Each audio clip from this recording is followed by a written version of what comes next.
Hello and welcome back to Gobs Goblets, the podcast where we talk everything food and history. On today's episode, we are going to be looking at corn. There's a fly.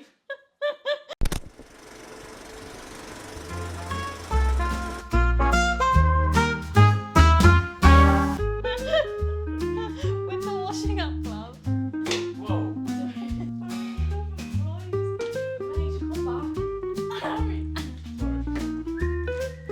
I'm here for the next verse.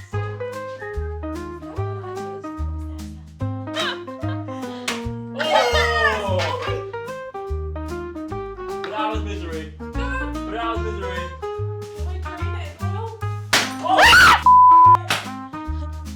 I'm so sorry.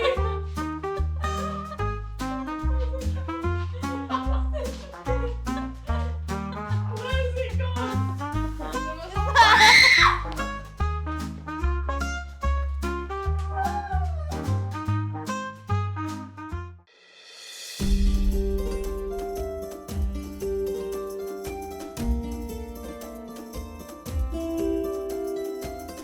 Hello and welcome to Gobs Goblets, the podcast where we talk everything food and history. On today's episode, we're going to be looking at corn. Why? Well, you'll find out soon, but more importantly, we have a popcorn expert here. I am. I used to work at a cinema, and although it was the worst job ever, one thing that was really fun was making the popcorn, and you always knew if you came in and I had made it perfectly salted.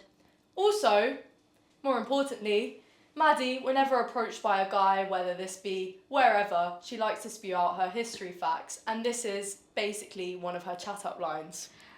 Oh, I wouldn't say it's quite a chat-up line, it's probably a turn-away line, but for some reason, they stay. And they come back. I don't know how. It's like you can make your decision after this. Would this line impress you? Would you see them again? So basically, back in the Aztec times, a big part of their life was popcorn. It revolved around it. And they would use a lot of sacrificial ceremonies and rituals to ensure that popcorn would thrive in their life. We're going to be looking at corn, but most importantly focusing on popcorn. Now, the oldest popcorn that was ever found they founded it in 1948, and it was found in the back cave of New Mexico in a fossil. Now, this fossil dated back to 4700 BCE.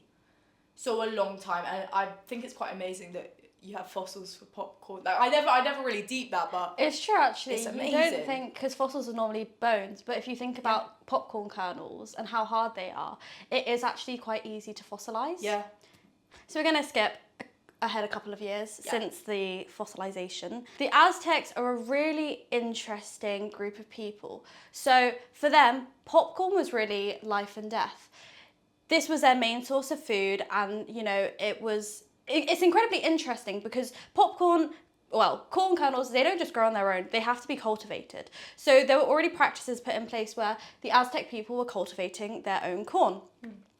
There is a really interesting legend that talks about one of the gods and his ability to save the Aztec people from starvation. So we're going to go into that right now.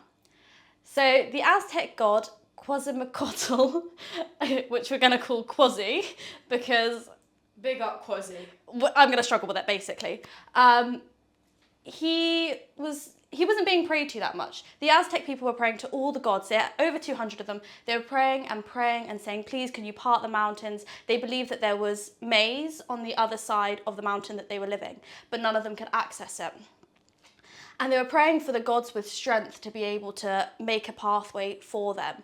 Unfortunately, their prayers weren't getting answered. But Quasi thought, let me not think about strength. Let me think about intelligence. Now, Quasi is a feathered serpent. Mm-hmm. So, don't know why that's inconvenient to slither through a mountain, but it was. So he transformed himself into an ant. And as an ant, he travelled throughout the mountains and he went to the other side where he found a kernel. He picked up this kernel, which, bizarre, because you would think, as a tiny black ant, how on earth has he carried it across on his wands? But he managed to carry it back to the people. Yeah.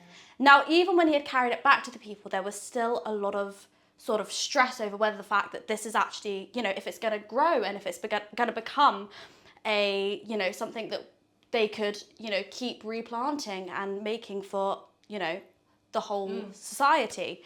So they planted it, and by the grace of Quasi, it thrived. So this then became a really important thing for the Aztec people to sacrifice for and care for. Aztecs were known for their sacrifices. It was a big part of their life. It was a way to thank the gods for what they'd been provided with. And yeah, so this is where things start turning a little bit darker. So first of all, there was a different god, Chikamacotl, who was the goddess of maize. I've always wondered why it wasn't her that, that was able to bring over a drop, like a little seed, and why it had to be a different god, but I'm not questioning. So they started praising her. There were statues built in honor of both of the gods and temples. But as I said, the sacrifice is where it gets the most saucy. So for starters, they would take a young girl who would be a representation of Chico, because we're also going to shorten her name now. They would represent her, and unfortunately, the young girl would then be decapitated. Okay. And the blood would be poured over the statues. Yeah. To say thank you. And this was also to help the harvesting. So taking off the head, same thing when you cut off corn, you're taking off the head of the corn. I see. But you think it ends there. It does not. Gets worse. It gets worse. It gets a bit more gory. So the next thing is, and this is one of the reasons that I personally decided to stay single, is that your husband, so it was normally women that were sacrificed in this process, your husband could actually nominate you or, suggest to the priest, my wife should actually get the the cut. The woman would then find out when they're there waiting with everybody else that she was going to be sacrificed. She'd have to say, bye honey, off I go to the afterlife. And then she would also be killed. And again, I know I've said it gets worse, but it keeps on going. The priest would then skin her and would place the skin of her face on his own to imitate the god. Okay. So really interesting. Wow. Obviously, a lot of these things have been passed down through like oral tongue and and spoken storytelling. So how accurate it is up for debate. But yeah, it would then end with a bit of a ceremony, a bit of a party. There was people would make popcorn necklaces. There was a whole popcorn dance. Like my popcorn hair. Sorry, for our listeners, my hair is currently shaped like a massive popcorn on top. So yeah, that was sort of the early ages of popcorn. And then if you go ahead a bit, we're going into the future now. In the 1600s, obviously, the colonization of America started to happen. And people from Europe, they would travel over and they'd come into contact with sort of Native American groups. And there was one in particular, the Iroquois, which they used popcorn, and the Europeans were really fascinated by, why they were eating it so much and why it was such a popular form, like food for consumption out there. And in 1612, they started to make popcorn, and they would have it as a cereal with cream and sugar. And so that was a very tasty little treat. Interesting. And sort of throughout the ages, popcorn was it just never really died out because it's something that's quite easy to farm. It's cheap, and it's not, as far as some agriculture goes, not too laborious. Yeah. So yeah. Wow. I'm going to tell you a bit more about corn generally. So in our modern day, corn accounts in terms of the global crop production for 1/10 of it. So that's just how significant of a crop it is. There are enough cornfields in the US to cover the entirety of Germany. And that's just in the US. So it's big. And as a crop, it's been used for so many things. So right now in terms of our human consumption, that's around 40% is human consumption, and then the remaining 60% is used in all sorts of goods and manufacturing and aiding those surfaces. So one of my main questions was, how did popcorn end up in cinemas?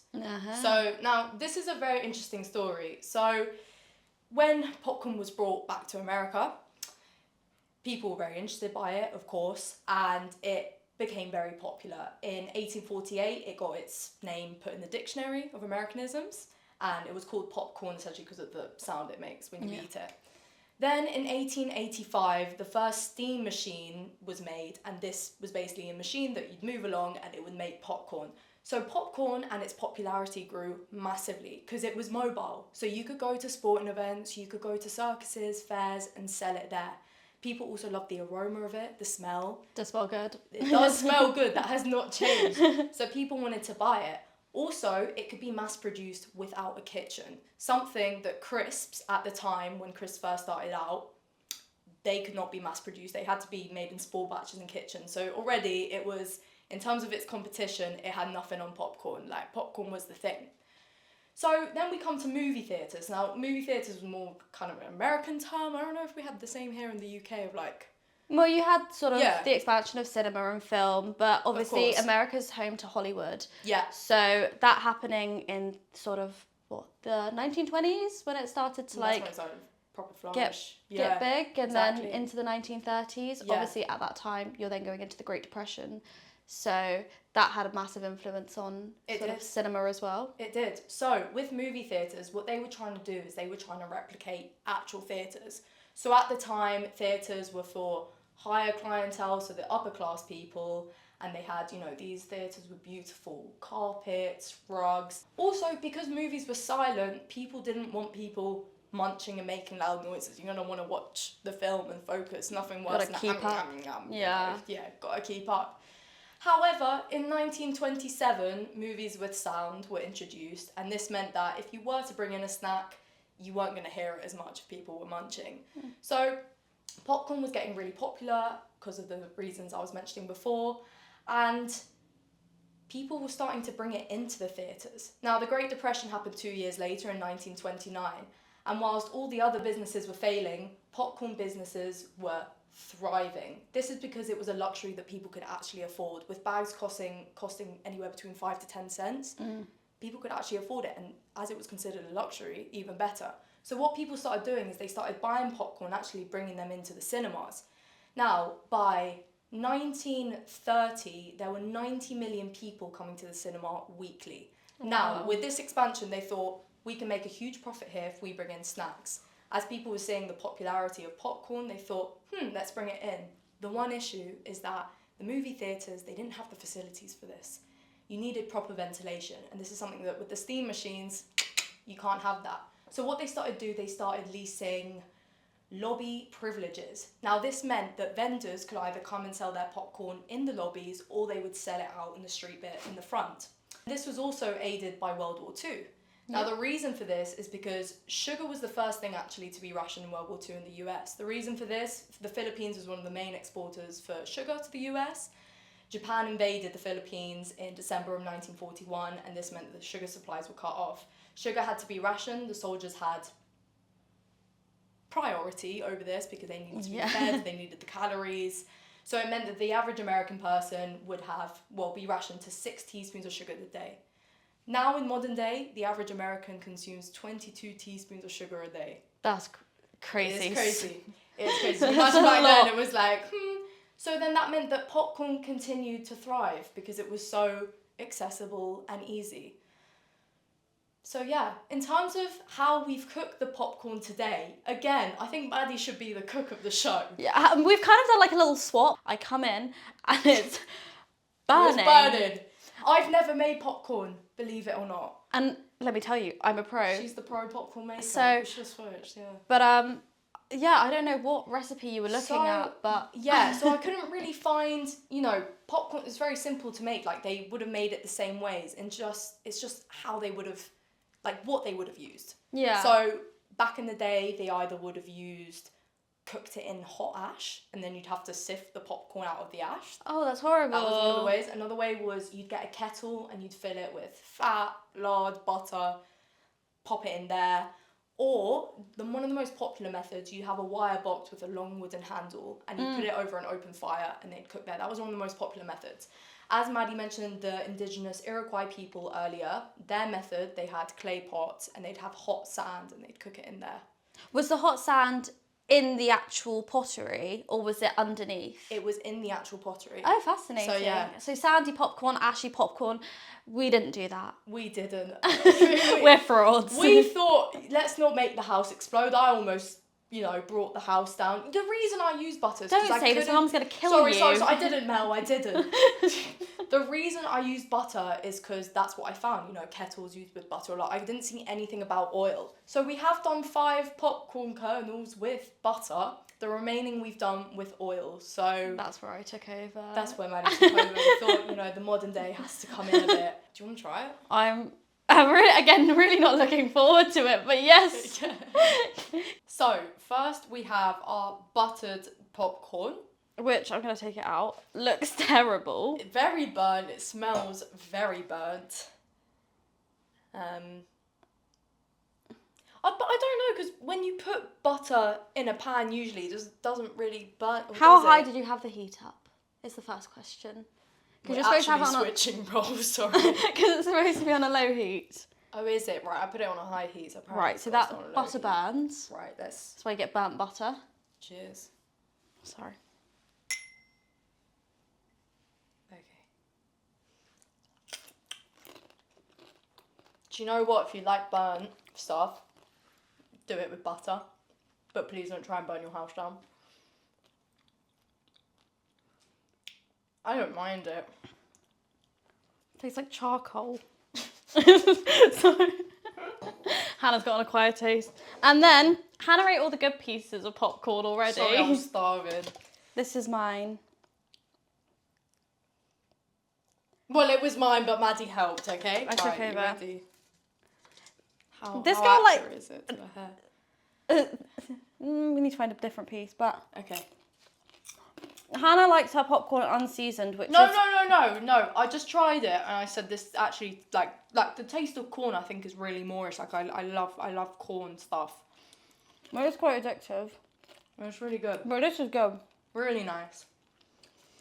Corn nowadays, used for loads of things. So, we have corn, you're going to adorn me like the Aztec times. No, it's just this. I found one that looked like your hair.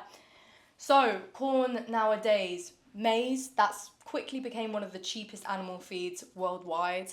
High fructose syrup, that's a low cost sweetener. And corn.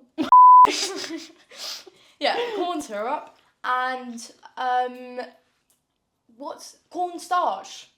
Yeah. Yeah, the thickening And what do you agent. use cornstarch for? Well, you can use it in food and it helps to thicken the food. However, you also, I didn't know this, can use it in glue or gasoline.